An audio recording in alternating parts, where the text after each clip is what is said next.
Australia থাক, Canada থাক, London থাক, ইউরোপ কান্ট্রিতে থাক, রাশিয়াতে থাক, আফ্রিকাতে থাক, এশিয়ার ভিতরে থাক, যেই প্রান্তে সে থাকুক, যখন কোনো মুসলমান ভাই বিপদে পড়বে বা কারো এরকম ভাবে ইন্তেকাল হয়ে যাবে, আমি মুসলমান হিসেবে আমার দায়িত্ব, অ্যাজ এ মুসলিম হিসেবে আমার কিছু অ্যাক্টিভিটিস আছে, কিছু করণীয় আমার আছে।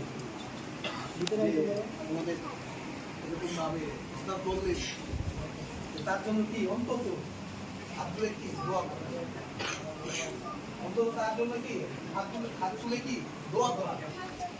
এরপরে পাশাপাশি দোয়া ছাড়া আরো কিছু করা যায় না এমন না, দোয়ার সাথে সাথে আল্লাহ পাক রব্বুল আলামিন কোরআনে কারিমে ইরশাদ করেছেন, ইন্না নাহনু নাযালনা যিকরা ওয়া ইন্না লাহু লাহাফিজুন। আল্লাহ তাআলা বলেন, নিশ্চয়ই অফকোর্স এই কোরআনকে আমি আল্লাহ পাক রব্বুল আলামিন নাযিল করছি, এবং এই কোরআনের রক্ষক একমাত্র আমি, এর সিকিউরিটি দাতা একমাত্র আমি। পৃথিবীর যত পরাশক্তি, আমেরিকার শক্তি হোক, রাশিয়ার শক্তি হোক, চীনের শক্তি হোক, আফ্রিকার শক্তি হোক, এশিয়ার এরকম ভাবে জাপানের শক্তি হোক, এরকম ভাবে আরো উন্নত দেশ আছে, যত শক্তি হোক, কারো ক্ষমতা নাই কোরআনের একটা জের জবরকে উল্টা পাল্টা করে।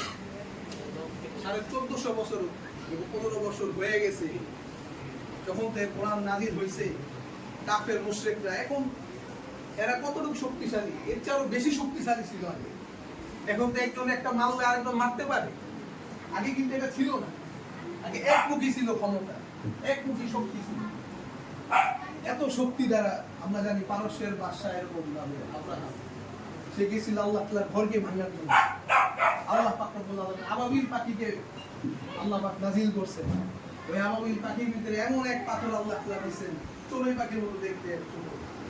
ওই পাথর দিকে করছে, হাতির উপর করছে, মানুষের উপর করছে, সাথে সাথে আপনার এরকম ভাবে পুরা অঙ্গ প্রত্যঙ্গ এরকম ভাবে ছড়াই ছিটিয়ে গেছে।